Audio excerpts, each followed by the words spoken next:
6 फरवरी 2025 महाराष्ट्र संगाली जिला तहसील जाट गांव कराजी।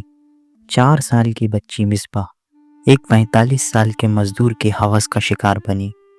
शाम के वक्त मिसबा घर के बाहर खेल रही थी। उसकी माँ रुखसार अंदर खाना बना रही थी और उसके पापा फैसल दुकान पर गए हुए थे। जब रुखसार ने बाहर आकर देखा तो मिसबा वहां नहीं थी। घर का कोना कोना छान मारा, मोहल्ले की हर गली छान मारी, गली गली में जाकर उसका नाम पुकारा गया, पर वो नहीं मिली। रात होते होते डर बढ़ता गया।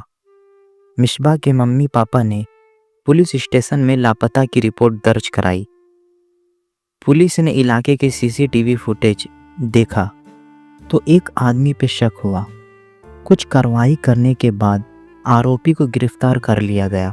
जब आरोपी से थोड़ा पूछताछ की गई तो उसने बताया कि वो उसी गांव में रहता है। असिस्टेंट इंस्पेक्टर संदीप कामले ने बताया कि आरोपी के घर की तलाशी लेने के दौरान उन्हें एक लोहे के ट्रंक पर खून का दाग मिला और एक मेटल की बॉक्स भी थी जिसमें 4 साल की बच्ची मिसबा की बॉडी थी। पूरा मोहल्ला गम में डूबा हुआ था। रुखसार अपनी बेटी की बेजान लाश से लिपट कर रो रही थी और फैसल पत्थर की तरह खड़ा था। आखिर ये दरिंदा कौन था? आरोपी की उम्र 45 साल है और उसका नाम पांडुरंग सोमान्य काले है। उसने पहले भी अपराध किए हैं। 2016 में उसके खिलाफ यौन अपहरण का मामला दर्ज हुआ है और 2016 में भी उसने एक बच्ची से छेड़छाड़ की थी और उसके खिलाफ पोक्सो का मामला दर्ज किया गया था।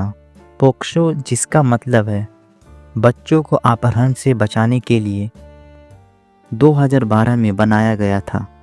इस एक्ट के तहत आरोपी को 20 साल की सज़ा होती है और पोक्सो नॉन बेलेबल एक्ट है जिसका मतलब है कि आरोपी 20 साल से पहले जेल से बाहर नहीं आ सकता।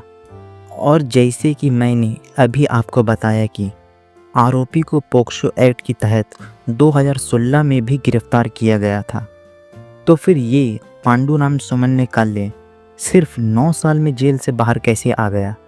और बाहर आने के बाद उसने फिर से वही काम किया और इस बार उसने 4 साल की बच्ची की जान ले ली। इन सब चीज़ों के लिए कौन जिम्मेदार है? भारत की न्याय व्यवस्था इतनी कमज़ोर है कि जो एक्ट नॉन बेलेबल है उसमें भी आरोपी जेल से बाहर आकर अपराध कर देता है। मिसबा के लिए पूरा शहर सड़कों पर उतर आया। फांसी दो के नारे लगने लगे, लेकिन कानूनी काम काफ़ी धीमी थी। मिसबा की माँ रोते हुए बस एक ही सवाल पूछती रही, मेरी बेटी मिसबा की क्या गलती थी? आखिरकार महीनों की लड़ाई के बाद कोर्ट ने पांडुरंग सोमान्य काले को फांसी की सज़ा सुनाई। लेकिन क्या इससे मासूम मिसबा की ज़िंदगी वापस आ सकती थी? रुखसार के आंसू सूख चुके थे, लेकिन आंखों में अभी भी दर्द था। माँ का दिल का ज़ख्म कभी नहीं भर सकता।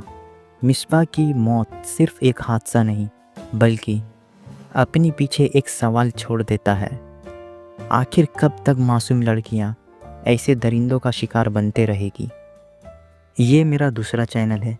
मैं क्राइम से रिलेटेड वीडियो नहीं बनाता, पर मुझे बनाना पड़ा क्योंकि कोई न्यूज़ चैनल में इसके बारे में बात नहीं हो रही है। सिर्फ और सिर्फ इंडिया गॉट टैलेंट के बारे में बात हो रही है। क्या 4 साल की बच्ची की ज़िंदगी से ज़्यादा एक जोक है?